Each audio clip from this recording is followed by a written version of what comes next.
Vou convidar aqui o professor Keide para ingressar na conversa com a gente.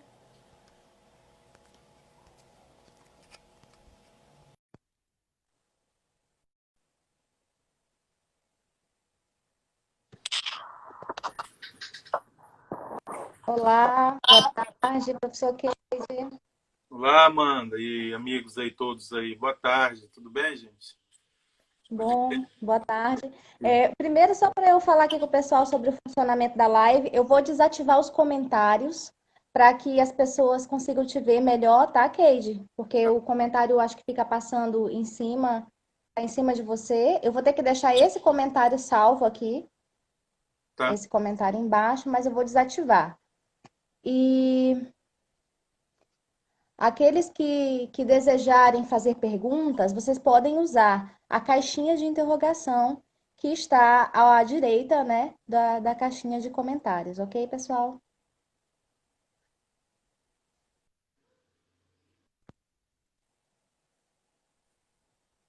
Acho que é a conexão do Cage, tá comigo? Tô sim, eu tô aqui, tô de boa, tô tranquilo. Tá. Eu acho que eu vou ter que ativar o comentário de novo, porque aquele comentário sumiu, mas eu vou ativar depois, né? Eu vou só passar os informes, né? Bom, gente, boa tarde a todos. Agradecer desde já a presença de todos que estão aqui presentes, né? Dizer que é uma grande satisfação estarmos aqui mais uma vez. Tem quase um mês que a gente fez a nossa última live. Acho que todos nós precisamos, assim, de um tempo de reflexão diante dessa situação de pandemia que nós estamos vivendo. E estamos de volta com a nossa atividade das nossas lives, tá?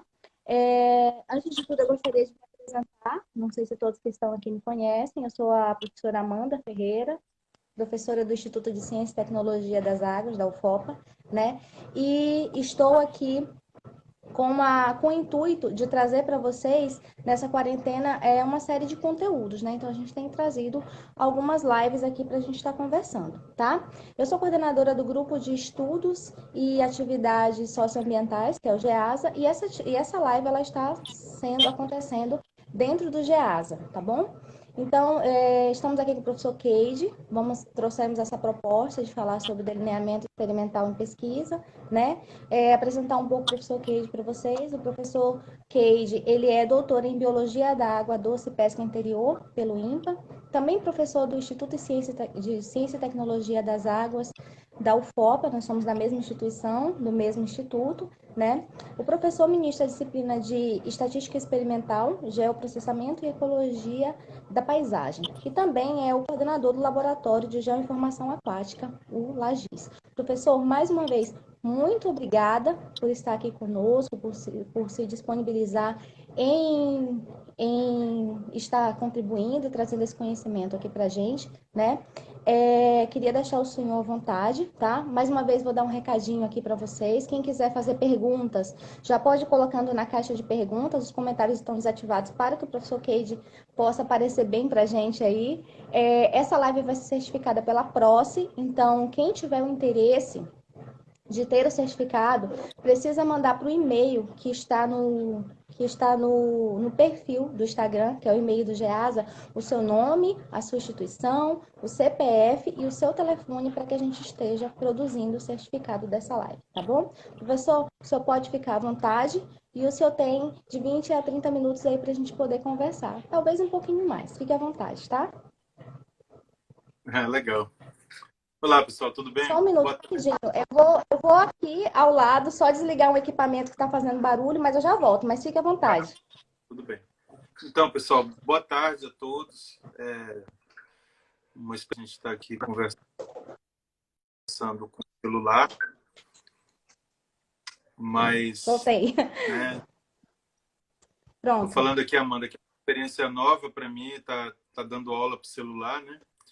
Mas é coisa boa, né? Um momento de aprendizado, né? Então, gente, a professora Amanda conversou comigo para que eu pudesse conversar algum assunto relacionado a delineamento experimental e pesquisa, né? Eu vou pedir para a Amanda que quando tiver mais ou menos uns 20, 25 minutos, aí tu me dá um sinal aí para eu poder me controlar aqui, porque pode ser que eu passe do tempo, eu quero também Tá bom.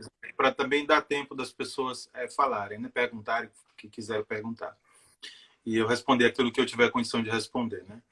Então, amigos, eu sou biólogo de formação e na minha história de formação de trabalho, eu sempre tive necessidade de ter contato com a análise de dados. E eu, ao longo desse tempo que eu estou trabalhando, eu venho estudando cada vez mais essa parte do percurso de análise de dados que a gente conhece na estatística como delineamento experimental, né?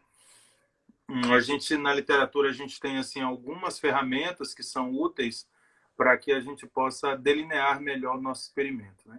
Então, eu acho que é importante para uma pessoa que está desenvolvendo um trabalho de pesquisa, tanto faz com que seja ele, e estou falando na área acadêmica, né, para TCC, trabalho de conclusão de curso, ou monografia, ou também para um trabalho de especialização, ou também para uma dissertação de mestrado, ou também para uma tese de doutorado.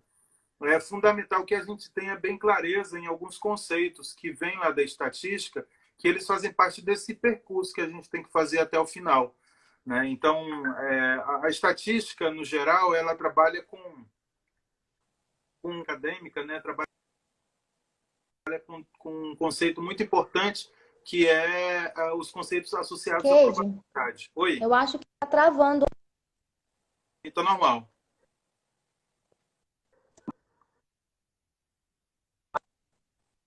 Tá normal? Eu ativei o comentário aqui para o pessoal me dizer se está normal ou se está travando. Tá, tudo bem. Então, Está normal ou tá travando? Mas pode seguir. tá. Então, existe um conceito que é importante, que ele está associado com probabilidade. O que quer dizer essa história de probabilidade? Probabilidade quer dizer o seguinte: quanto maiores as chances, maiores as chances de eu encontrar um caso, maior a chance desse caso se repetir ao longo do tempo. Então, vamos dizer assim, quanto mais eu falo agro é pop, agro é pop, agro é pop, agro é pop, agro é pop, agro é pop, isso vai se repetindo ao longo do tempo, de formas que isso passa a ser uma verdade, né? Então, a gente trabalha com o conceito de uma probabilidade mais associada à frequência. Então, quanto mais vezes aparece um número, quanto mais vezes aparece uma característica, quanto mais vezes aparece uma determinada informação, essa informação ela passa a ser constante e essa informação é que vai caracterizar aquele conjunto de dados que eu estou analisando. Então, como é que o experimento vai me ajudar nisso, né? O experimento ele vai me fazer com que eu acesse exatamente aquela informação e aquela informação, se ela começar a se repetir várias vezes com o meu experimento, com a minha forma de acessar aquele dado, eu posso caracterizar, então, aquele conjunto de dados que eu estou trabalhando. Quem faz isso? Média, desvio, variância, são medidas que vão me dar esse parâmetro aí, né? Desvio padrão. Então, no conceito de estatística experimental, eu vou falar algumas coisas que elas não estão muito claras na literatura que a gente estuda, mas é que na prática a gente vê isso, né? A partir dessa ideia de probabilidade, eu posso dizer para vocês assim, que o conhecimento que a gente está estudando, ele funciona como se fosse caixinhas, né? Uma caixinha dessa daqui. E dentro disso daqui tem informação, tem os dados que eu quero estudar. Então eu posso abrir essa caixa e acessar os dados que eu preciso mensurar. Quais são essas caixas que eu preciso mensurar, que eu vou falar aqui do ponto de vista experimental? A gente tem ensaios experimentais que são associados a ensaios experimentais sociais, que envolve pessoas, comunidades, cidades, áreas urbanas. Então, a nossa caixinha de dados são pessoas que vão fornecer informações para a gente dentro de uma comunidade. São cidades que é a nossa caixinha que vai fornecer informação para a gente, né? Mas eu também tenho ensaios experimentais que vão diretamente para campo, né? Ensaios experimentais, por exemplo, numa floresta, eu preciso entender como é que funciona uma floresta. Eu tenho ensaios experimentais em áreas agrícolas, então eu vou entender como é que funciona uma área agrícola, mas eu tenho também ensaios experimentais em rios, em lagos, né, no ar, né, na atmosfera. eu tenho ensaios experimentais em laboratórios, né? E aí vocês imaginem que cada caixinha dessa tem as suas peculiaridades. Em geral, para quem trabalha com o conceito de probabilidade associado à experimentação, que é o que eu estou falando para vocês aqui, a gente tem técnicas para a gente poder abrir essa caixinha. Precisa de algumas técnicas. E as técnicas mais comuns é aquela técnica famosa de amostragem aleatória. Então, eu vou meter a mão aqui, escolher qualquer coisa, tirar e está aqui. Isso é aleatório. Tirar e estou com outra coisa aqui. Então, isso é aleatório. Então, ou seja, que eu não estou levando em consideração nenhum mecanismo que controle a chance de eu escolher algo aqui dentro dessa caixa.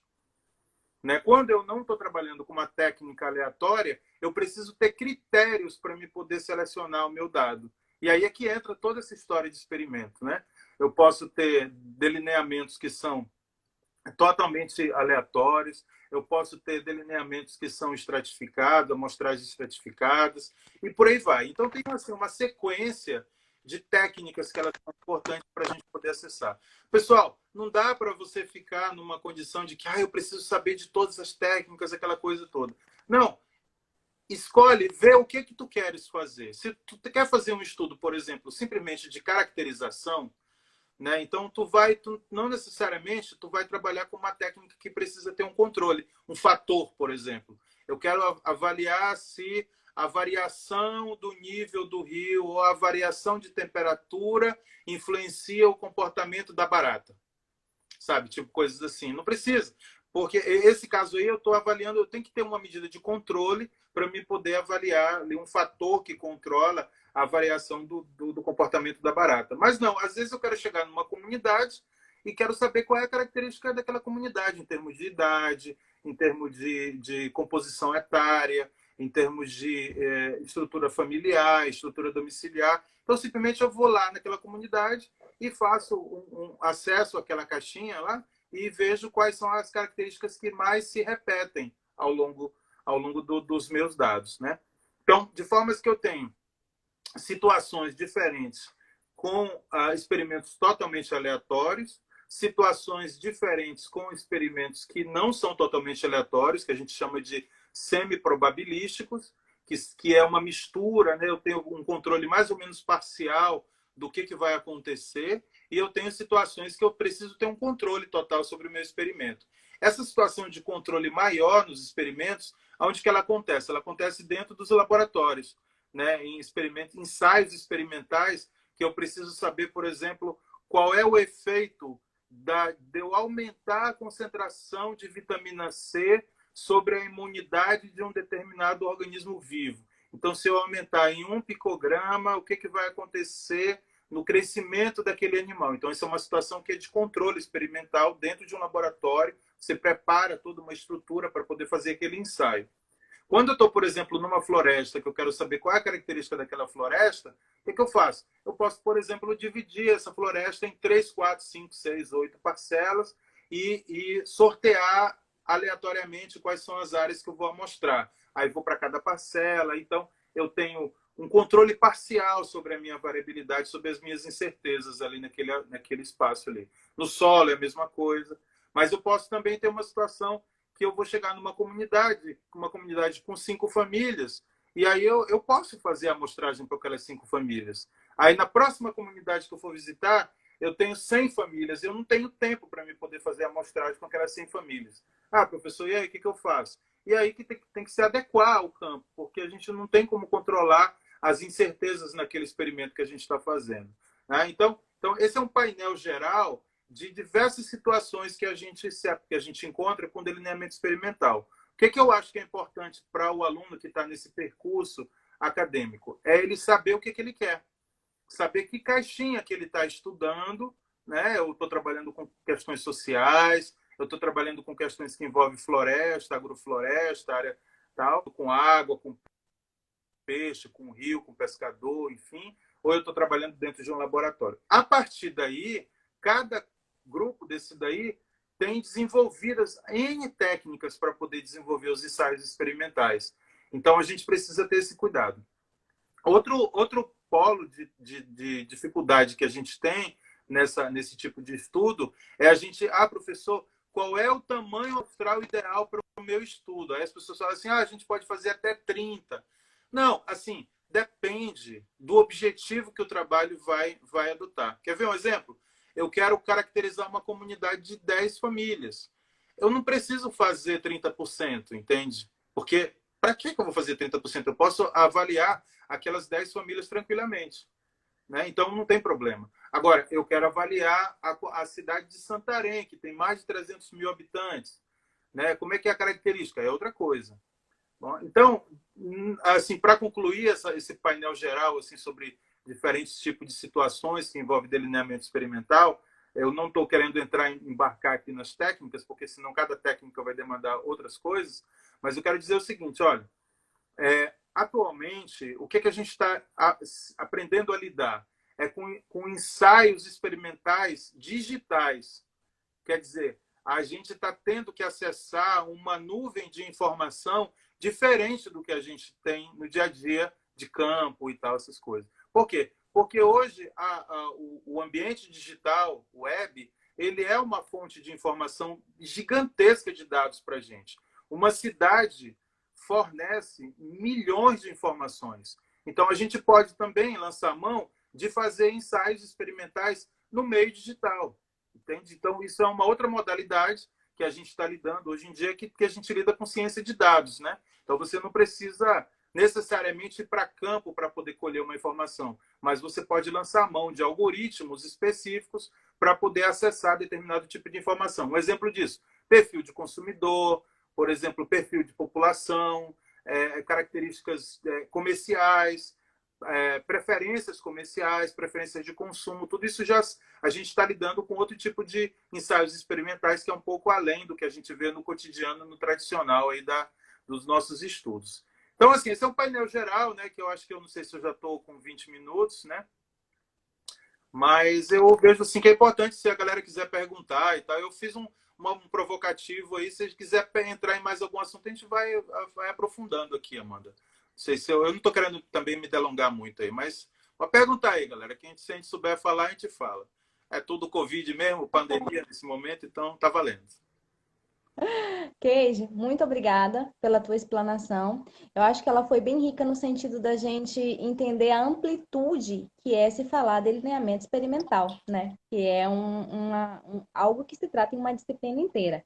Eu ativei novamente os comentários, se alguém quiser fazer alguma pergunta, fique à vontade. Abri a caixinha aqui, ainda não tem nenhuma pergunta, tá?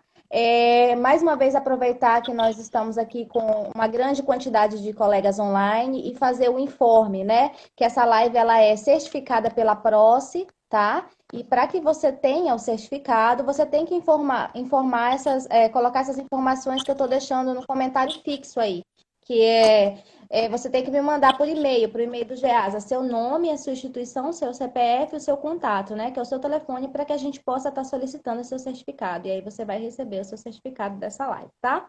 Então, enquanto a gente aguarda, Keide, alguma pergunta, eu vou começar fazendo uma pergunta para ti aqui, tá? Eu queria saber qual é, assim, na sua opinião, a importância de eu ter cuidado e definir o meu delineamento experimental antes de iniciar a minha pesquisa. Qual é a importância disso? Eu vou apagar aqui, que está muito quente aqui onde eu estou, né? Rapaz, é o seguinte, não é comum, não é raro, aliás, a gente se deparar com análises mal sucedidas e publicadas. Né? E o que os ensaios experimentais fazem é fazer um esforço para a gente poder minimizar ao máximo as incertezas na hora de tomar uma decisão. É isso, para isso que serve esses ensaios, o delineamento experimental. Porque o que é delinear, né? É a gente pegar e delinear o nosso estudo. Então, que em geral, eu vou dar um exemplo aqui muito característico aqui, né? Às vezes a gente vai desenvolver um trabalho, aí nós, orientadores, dizemos assim, não, a gente vai fazer um questionário para ti, e esse questionário a gente tem que abarcar um monte de coisa, ok. Aí a gente faz um questionário, questão socioeconômica, e fala isso, fala tal, fala uma pergunta, um monte de coisa. Questão de qualidade de água, e pergunta um monte de coisa. Ali, tal. Isso vai ser perguntado para uma pessoa, para duas, para três, para 10, para 15, para quantas pessoas for. Ok. Quando a gente faz esse tipo de estudo, o que a gente está fazendo? A gente está fazendo um estudo exploratório, né? Então, um estudo exploratório, ele te abre perspectiva para tu poder estudar um monte de coisa. Então, se tu tem um questionário com 100 perguntas, tá certo? Tu tens uma tabela com 100 colunas. Se tu entrevista 1.000 pessoas, tu vai ter uma tabela com 100 colunas e 1.000 linhas, né? Então, é um universo de informação. E cada tabela é um vetor que tu vai descrever. Então, tu vai ter 100 vetores individuais para escrever e as interações de 100 por 100 vetores, que vai dar quanto? Né? Vai dar 10.000 possibilidades. Então, uma situação onde você não consegue delinear bem o trabalho pode gerar análises falseadas no final, né? Tu pode gerar uma fake news de análise no final das contas, né? E isso tem a ver com o quê? Com a gente aprender que a gente precisa ser rigoroso na hora de aplicar o método de coleta. É preciso ter muito rigor com o método de coleta. Não dá para me dizer assim, mas eu vou fazer hoje, amanhã não estou com dor de barriga, não quero ir. Não, a gente precisa ser rigoroso. Por quê? Porque um erro num dia, ele vai se somando para o segundo dia, para o terceiro dia, para o quarto dia, e é sujeito, no final, aparecer lá um valor de probabilidade, um P0,001, significativo, mas com um erro muito elevado na hora de interpretar o dado. Quando a gente está lidando com dado acadêmico, isso tem um impacto, mas quando a gente está, por exemplo, dando suporte à tomada de uma determinada decisão que vai se transformar num ordenamento político, aí o profissional precisa de ter muito cuidado, entendeu? Não dá para me falar a respeito, por exemplo, de pesca, indo 1 ou 2 dias lá na feira do pescado aqui em Santarém. Eu não posso falar de pesca só fazendo isso. Eu preciso de ter repetidas vezes, conhecer como é que funciona e observar de forma organizada o funcionamento para eu poder falar. Senão eu vou estar falando coisas que eu acho que estão na minha cabeça e não é necessariamente o real. Então, cuidado, ele implica em ética, em seriedade, em respeito ao profissional, no final das contas, né? Na hora de analisar o dado. Entendi. E Keiji, acho que é muito interessante essa tua fala, porque dentro, principalmente da graduação, né, que é onde eu estou atuando no momento, a gente cobra muito essa questão do rigor científico dentro do trabalho de dados, né, nos dados que são divulgados, nas pesquisas que são feitas. E eu acho que o começo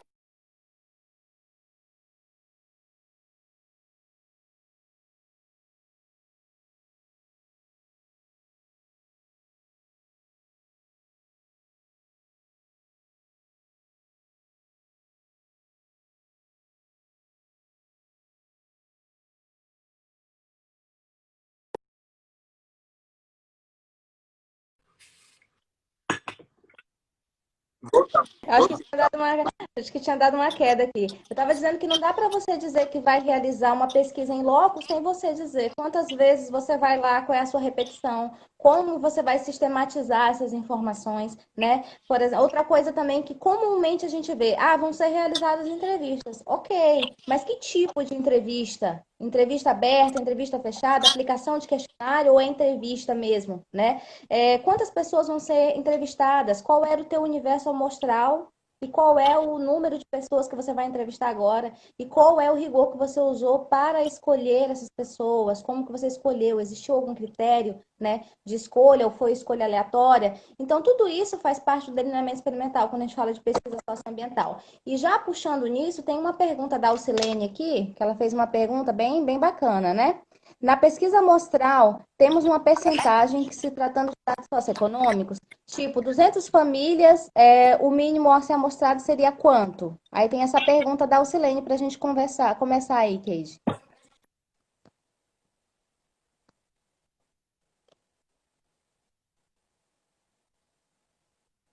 Oi, O Keide. tamanho de uma amostra... Oi, tá Aham. ouvindo? Tô. Voltei. Tô? Tô, né? O tamanho de uma amostra, ele tem a ver com o tipo de delineamento que você quer fazer e o tipo de delineamento tem a ver com a pergunta que você quer fazer. né? Quando eu falo de população, população é um conceito muito relativo, né? Quando fala população humana, quando fala população de vida.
Voltei?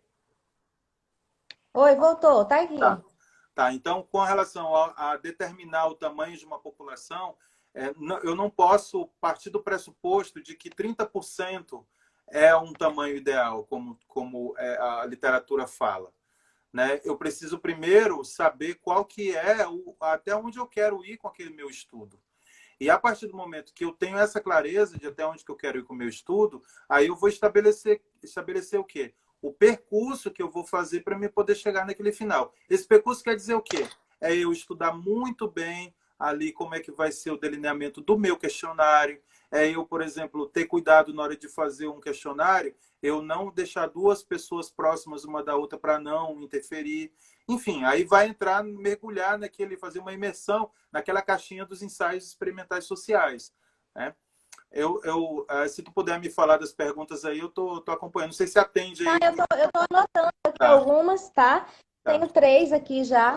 É, eu acho que é isso, né? O que você falou para a Alcilene, existe como você calcular também, né, Keide, essa questão Tem. dessa população, né, de acordo com o É. grau de confiabilidade. Tem outras duas perguntas aqui que eu já consegui anotar, que eu vou te passar. Uma é do Laboratório de Tecnologia e Produção de Alimentos, né? Professor Keide, se eu errar meu delineamento experimental, tem como corrigir ou só chorar mesmo? Essa é uma pergunta. A outra é da Mai Duarte, né? Eu posso modificar o meu delineamento pós início da pesquisa sem comprometê-la? Então, essas duas perguntas eu estou anotando as outras aqui. Vamos lá. Essa de vestibular, né? Quer dizer, de Enem, né? Vestibular da minha época, que eu sou o meu mais antigo.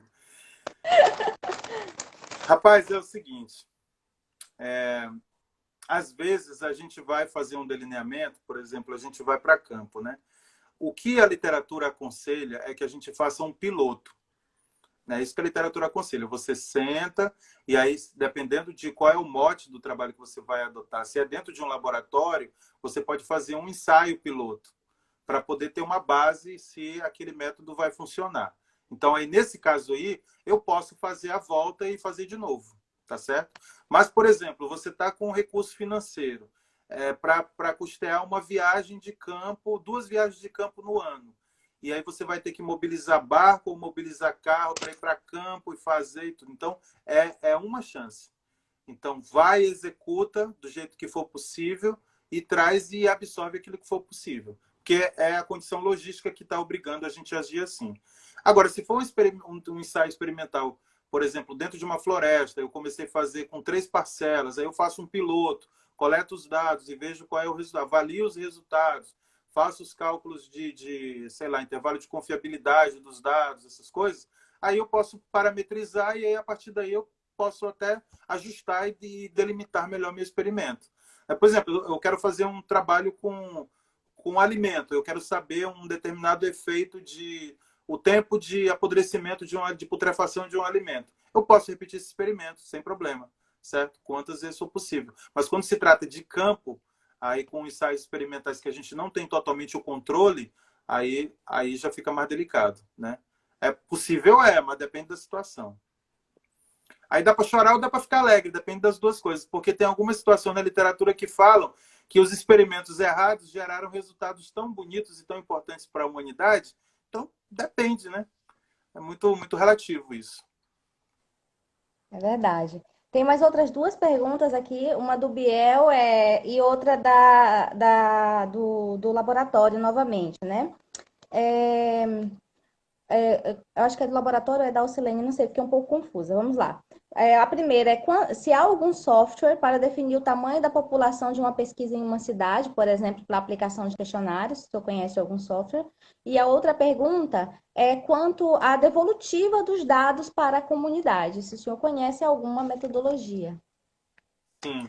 Olha, determinar o tamanho amostral é o sonho de todo mundo, tá? Eu sei que o pessoal está meio inquieto aí com o tamanho amostral, é o sonho de todo mundo, mas eu sinto informá-los que tudo que a gente for fazer para poder determinar um tamanho amostral é aplicação de fórmulas e de parâmetros que a gente vai adotar um modelo experimental probabilístico, tá certo? Então, isso pode ser muito útil para algumas situações, mas isso pode ser danoso para outras situações, né? Então, tem software que faz isso, tem software que delimita, mas o software ele foi concebido para um determinado perfil de análise biológica, análise ecológica, mas quando a gente vai para o social, aí já é outra coisa. Então, qualquer tipo de forçação de barra de delimitar um tamanho populacional, na hora que chega no campo, implica em dinheiro, minha gente.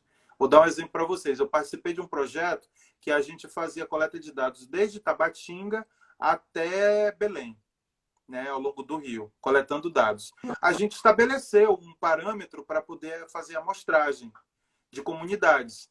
Só que quando ia para campo, as coisas eram diferentes. Chegava na comunidade e não tinha ninguém. Estava todo mundo trabalhando. E aí como é que a gente ia fazer? Aí zero de amostragem, né? Aí chegava na comunidade só tinha 3 famílias. Então, de 50 famílias, só tinha 3 famílias. Aí a gente ia lá, essa amostragem vai ficar prejudicada, entende? Então, é como eu tenho falado para vocês, na hora da prática do delineamento, a gente pode até lançar mão, né, para esse tipo de estudo, lançar mão de técnicas e métodos para poder definir o tamanho da amostra. Mas na hora do dia Exatamente. a dia, a gente precisa ter flexibilidade para adaptar. Como eu trabalho com seres humanos, né? Eu trabalho com pesquisa socioambiental, eu queria dar uma pequena contribuição aí, porque existe a nossa expectativa e a nossa realidade de campo, né? A nossa expectativa é de número que a gente quer alcançar e a nossa realidade de tempo que a gente tem para realizar essa pesquisa e de disponibilidade de pessoas. E aí puxa já um tópico aqui de dinheiro para uma próxima live que a gente vai ter em junho sobre ética em pesquisas socioambientais. Você está lidando com pessoas, com desejos, com anseios, com medos. E isso também precisa ser respeitado no momento da realização da pesquisa, né? Às vezes a gente põe um número muito alto também, e aí você começa a coletar e a informação começa também a ficar, como é que se fala? Repetitiva, significa que você já alcançou aquele nível de estabilidade no resultado, e o esforço amostral também às vezes pode não ser mais necessário. Então, no que se trata de pesquisa socioambiental, você precisa observar o seu desenvolvimento de campo, né? A sua expectativa e a sua realidade. Vai também, eu acho que o professor pode me ajudar também com isso, mas também vai do instinto do pesquisador que está realizando a pesquisa e reconhecer a natureza e a qualidade dos dados que ele está coletando, porque, por exemplo, nós estamos falando aqui de números, né? E será que eu preciso aplicar 300 questionários, 600 questionários, 900 questionários? Vamos levar em consideração também que existe o pessoal que trabalha com a pesquisa etnográfica, né, que trabalha de outra forma e que, por algumas vezes, por meio de uma, duas entrevistas, eles conseguem chegar em determinados resultados que também são muito importantes dentro do campo da ciência, que a gente não pode desconsiderar. Então, essa questão da pesquisa social tem todo um tato, né, de quando você está desenvolvendo seu delineamento experimental, porque você tem que conhecer o seu público, saber os resultados aonde você quer chegar e também acompanhar o delineamento da pesquisa ao longo dela, né? Esse é um comentário que eu faço porque é da forma que eu trabalho. A gente tem que ter a sensibilidade do pesquisador, tá? É. Agora eu vou responder a outra pergunta, né? Então, quer concluiu? Sim. Sim. Então, devolutiva, né? Rapaz, é o seguinte, eu acho que a ciência, do jeito que nós trabalhamos, a gente é sustentado pela sociedade, né? Então, a meu ver, qualquer ciência precisa voltar para a sociedade. Então, ela pode voltar por meio de artigos científicos, pode voltar por meio de livros, pode voltar por meio de material de leitura, material acadêmico em geral, mas ela, dependendo do grupo de pessoas ou do setor que a gente está trabalhando, a pesquisa ela precisa voltar para a sociedade, para os grupos de interesse que estão trabalhando ali. Que tipo de metodologias que eu acho que são importantes? O pessoal que trabalha com ciência cidadã, eu tive contato com esse conceito há uns 3, 4 anos atrás, e fiquei encantado com isso, né? Porque eu trabalho com pesca, né? Então eu acho que isso é uma coisa boa. Eu ainda não estou praticando a ciência cidadã do jeito que eu gostaria de praticar, mas eu entendo que é uma coisa importante. Então você pode... O princípio básico da devolutiva de um produto é a relação de confiança que nós que estamos trabalhando com pesquisa, a gente precisa estabelecer com as pessoas que a gente está trabalhando. Relação de confiabilidade, relação de compromisso com as pessoas. A gente tem compromisso com a sociedade que a gente está gerando conhecimento. Não se trata apenas da gente fazer um documento para pegar um TCC ou para uma dissertação de mestrado ou uma tese de doutorado. Se trata da gente ter compromisso com a sociedade.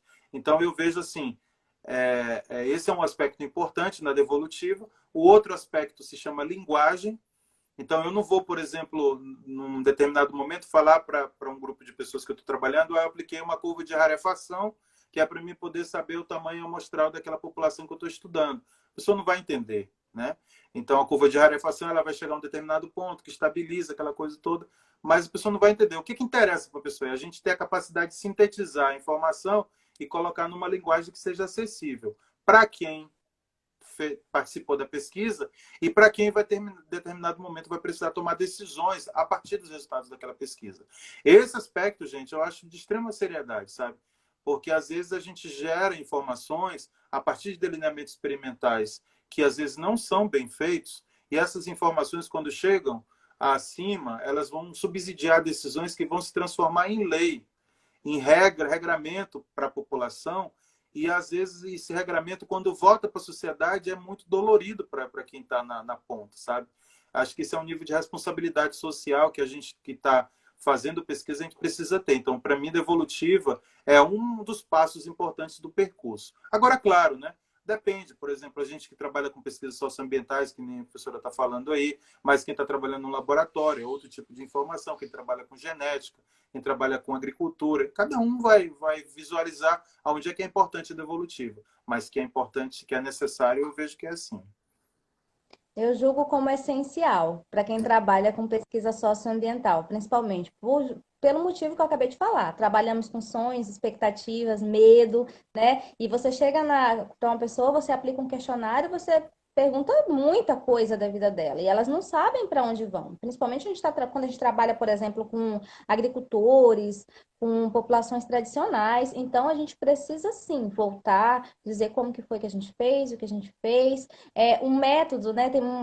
Se usa bastante até hoje cartilhas, mas também se discute até que ponto as cartilhas são viáveis, você chegar no lugar e entregar um papel para as pessoas, sem se preocupar como que elas vão absorver, se elas vão absorver o que está ali, que é dos resultados da nossa pesquisa. Então, muito precisa ser trabalhado nessa questão que é muito essencial, né? Nós temos algo que estamos completando em 40 minutos a live, temos acho que parece que 3 perguntas. Aí eu vou ler as 3, né, tá, Keide? E eu acho que a gente pode encerrar aqui com as perguntas. Uma é do Marcos, né? Boa tarde. Quais os principais cuidados a serem tomados quando se trabalha com dados ecológicos, as séries de instruções e do não atendimento de pressupostos das principais análises estatísticas? Então, quais são os principais cuidados a serem tratados, né? Da Alcicleia, qual é a maior desvantagem do delineamento experimental em uma pesquisa? Essa é uma outra pergunta. A outra é da Alcilene, né? Professor, como o senhor vê o uso de tecnologias digitais na coleta de dados? São essas 3 perguntas. Tá. Eu acho que são apenas essas que tem, né? Tá. Mais uma da Alcilene aqui. Bora ver, se der tempo a gente responde mais essa, tá, Alcilene? Vamos trabalhar com essas 3 primeiro. Tá. Olha, tecnologia, eu vou começar de trás para frente, né? Tecnologias digitais. A tecnologia digital é mais uma forma da gente acessar o dado, né? Então, só que tecnologia digital, ela foge desse contexto probabilístico experimental que a gente está acostumado, né?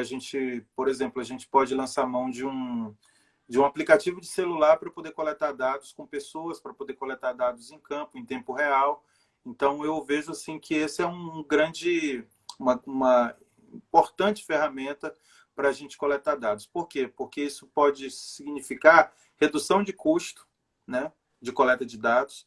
Isso pode significar aumento da eficiência na coleta de dados e aumento do volume de dados, né? Então, essas três coisas são fundamentais. Então, ao passo de que eu preciso, vamos dizer, contratar um coletor para ir num determinado porto, fazer entrevista com 2, 3 pescadores, 10, 15 pescadores durante uma semana, eu posso trazer o pescador para perto da gente e a gente ensinar ele a trabalhar com o aplicativo, ele dá esse dado em tempo real. Então, eu acho uma fronteira que a gente precisa superar para todas as coisas. Essa coisa da gente digitalizar e sistematizar e automatizar a forma de coleta de dados é um passo de extrema valia para nós, né? Isso é uma coisa legal. A outra situação é a seguinte: que tipo de desvantagem? A desvantagem de delineamento experimental feito, né, numa determinada pesquisa é que diminui a qualidade da confiabilidade das respostas que a gente coloca. Se a gente não atender os critérios, se a gente vai fazer um estudo e o impacto dele, que poderia ser tão bonito, tão grande, ele perde impacto, porque a gente não controlou as incertezas que tem no entorno daquela decisão. Vamos dizer assim, o que tem dentro, o que pode acontecer no modelo X para amanhã sem respeito à Covid. Tem uma infinidade de incertezas, tem uma infinidade de informações, tem uma infinidade de modelos que estão sendo trabalhados. Então, eu não posso fazer nenhum tipo de afirmativa, porque ela pode se tornar uma afirmativa assim, irresponsável, né, falsa, e que pode se transformar numa situação séria mais na frente. Então, o cuidado com o delineamento experimental, se você vai fazer a opção para fazer um estudo com ensaios experimentais, precisa de ter assim, bastante ética no que vai fazer. Dentro disso, a partir da pergunta que o Marcos fez, né, com estudos ecológicos. É assim, a ecologia, a gente lida com modelos experimentais extremamente rigorosos para poder gerar os resultados. É um pouco daquela ecologia que foi desenvolvida nos Estados Unidos, que ela é muito quantitativa. Então, o que acontece na maior parte dos casos? Você aplica uma análise de variância, por exemplo, num dado, e esse dado ele não tem distribuição normal. Ou então as variâncias não são homogêneas, né? Ou então as amostras não são independentes. Então as pessoas às vezes não olham para esses preceitos e aí aplica a análise, porque é muito tranquilo, né? Geralmente você abre uma tabela, coloca lá na tabela e diz assim, computador, faz uma mágicazinha, computador, faz isso. Aí ele gera para ti lá o teu resultado, tu interpreta o que foi que apareceu lá. Ok. Tudo bem, isso às vezes não aparece no artigo, mas na hora que você está fazendo alguma inferência sobre uma determinada população que você não atendeu os pressupostos, você está incorrendo em erro.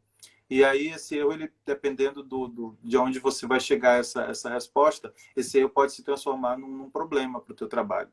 Algumas coisas já foram assim, confrontadas em termos de decisão. Vou dar um exemplo para vocês assim, de uma informação que ela pode ser muito séria. O efeito da malária quando você tem floresta ou quando você não tem floresta.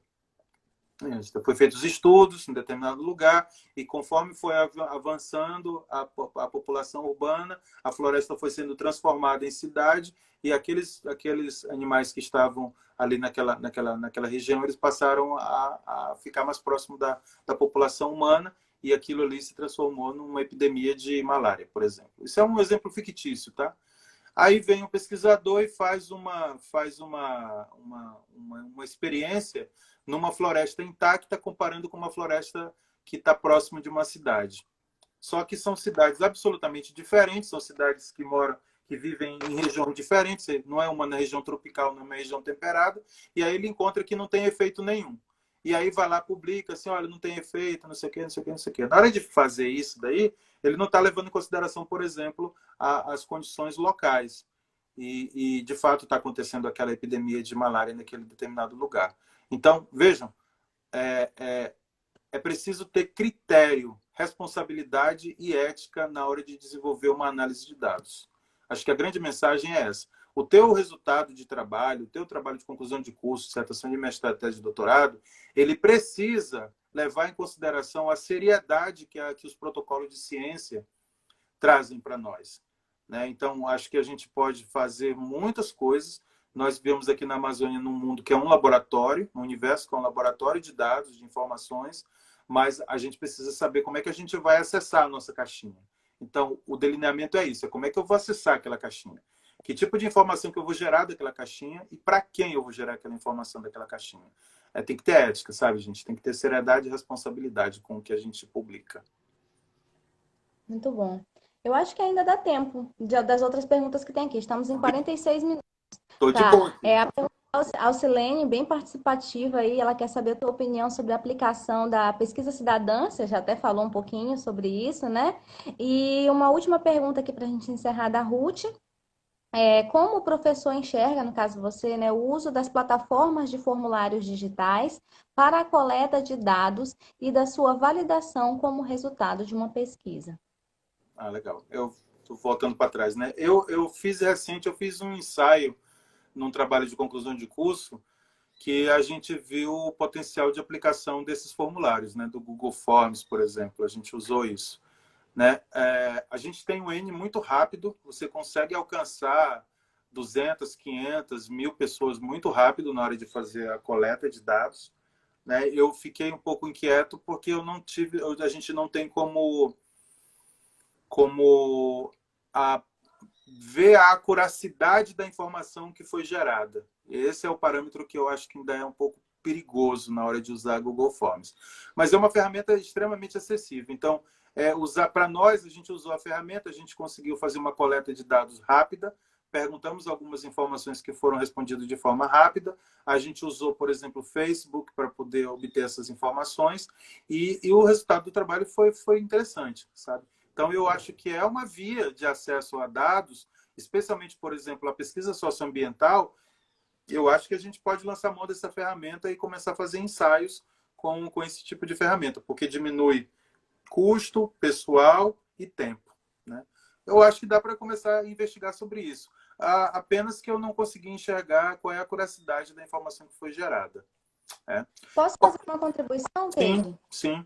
Eu acho que assim, ela é muito boa, a gente precisa aprender a utilizar mais para utilizar cada vez mais, né? Mas a gente também tem que levar em consideração a seletividade do público que você vai estar levantando a informação, né? Então, para determinados públicos, isso pode não se aplicar, porque no medida que você coloca uma ferramenta de um questionário online, você seleciona quem tem acesso à tecnologia, né? Acesso à tecnologia para responder, acesso à internet. Então, a gente tem que levar em consideração esses aspectos, né? Eu acho que, como você falou, usar para fazer ensaios, para ver que tipos de resultado a gente vai coletar, para a gente poder dominar mais essa ferramenta e ver como vai utilizar. Mas eu acho que é excelente, né? A gente aumenta o N, a gente facilita a questão da tabulação de banco de dados, né? E aí agora a gente caminha para a pergunta da Alcilene, para a gente poder encerrar. Tem um abraço aqui para ti, viu, Keide? Olha, um abraço para o professor Keide, do Dionísio Sampaio, da UFPA. Pode crer, Dionísio. Gente boa. E agora a resposta da para a gente poder encerrar aqui, que a gente já está Alcilene, batendo 50. pesquisa cidadão, né? Pesquisa cidadão. Rapaz, assim, eu não. Eu acho que é uma coisa que tem um rigor no método amostral e ela alcança, para as dimensões do país, ela alcança uma informação de extrema valia para o país. O que eu acho é que ela é pouco utilizada no país, sabe? Eu acho que as instituições que fazem todo esse protocolo de coleta de dados, eles conseguem alcançar uma condição espacial muito boa, uma condição numérica amostral boa também, mas eu acho que ela é pouco utilizada para a finalidade estratégica do país. É só para dizer assim, a população está assim, ou a população está desse tipo, mas assim, na hora que a gente vai esmiuçar, eu acesso direto à base do IBGE para análise de dados, no meio de trabalho que eu faço, com pesquisa e tal, de pescadores, e eu vejo a quantidade de informações que tem. Eu vou dar só uma pincelada aqui. O IBGE ele trabalha com uma ideia, com um conceito de gestão territorial, né? E a gestão territorial é uma medida que ela pode facilitar a gestão do país. A gente considerar, ao invés de demarcações simplesmente políticas, especialmente nas cadeias produtivas, se a gente conseguir delimitar demarcações territoriais, que envolve pessoas, envolve tal, o IBGE ele tem essa visão, mas isso não é utilizado para finalidade de ordenamento, né? No geral, assim, pelo menos até onde eu estou alcançando nos meus estudos, né? Então, eu vejo que é uma fonte de dados muito rica, tem uma metodologia confiável, mas eu acho que ela é mais uma coisa que a gente gera muita informação e é pouco aplicada. Acho. É isso, professor Keide. Então, a gente encaminha agora para o nosso encerramento da nossa live, né? Dizer aqui que foi uma satisfação. Muito obrigada por ter aceitado vir conversar com a gente sobre essa temática que, na verdade, parece ser um temor, né, nacional e que a gente precisa estudar mais e para ver como que a gente vai implementar nossas pesquisas com confiabilidade, responsabilidade e ética, né? A gente precisa levar essas três palavrinhas para as pesquisas que a gente tem realizado, né? Então, isso é interessante a gente estar aqui discutindo e também a gente fica muito feliz pela quantidade de pessoas que estiveram aqui conosco. Então, o tempo todo aqui, 40 pessoas online, então já pediram para a gente deixar a live salva no IGTV, né? Para as pessoas assistirem de novo, nós vamos deixar salva no IGTV, vamos deixar também no YouTube, no link do YouTube, que a gente também coloca no YouTube, para quem não acessa o Instagram, né? E agradecer também o senhor pela presença, agradecer a todos que divulgaram, então essa live ela foi muito divulgada e não tem como mencionar todos que divulgaram aqui, mas vou mencionar em especial a professora Fabrícia, né, que foi que começou a divulgação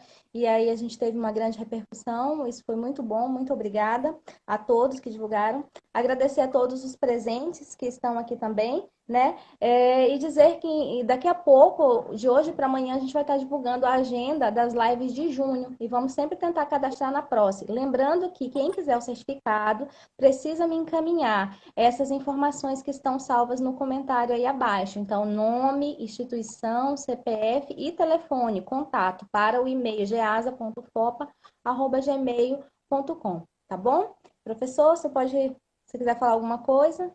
Rapaz, é o seguinte, pode crer, foi muito legal aqui esse papo aqui, eu dando aula pro celular e conversando com a Amanda à distância, né?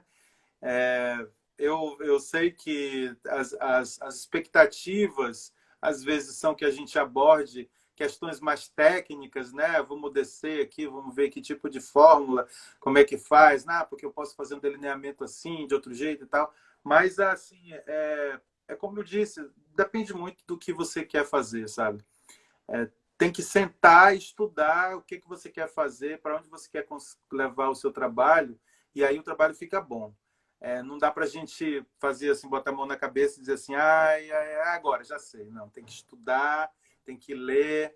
Por exemplo, se é ecologia, se é agronomia, se é socioambiental, o que for, tem que sentar, estudar, ver quais são os métodos que são mais aplicados, aplicá-los e gerar os resultados. Não tem outra fórmula, tem que estudar. Então, eu acho que é uma coisa muito legal a gente poder estar aqui conversando, e para mim é uma honra, né, poder estar aqui conversando com tantas pessoas que eu não estou vendo, mas eu quero agradecer a presença de todos e se tiver outras oportunidades, a gente está aqui para trocar ideia, né? Um grande Tá abraço. certo.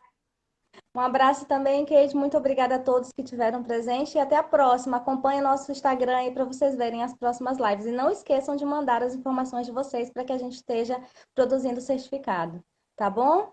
Obrigada, gente. Tchau, tchau. Tchau, tchau, galera.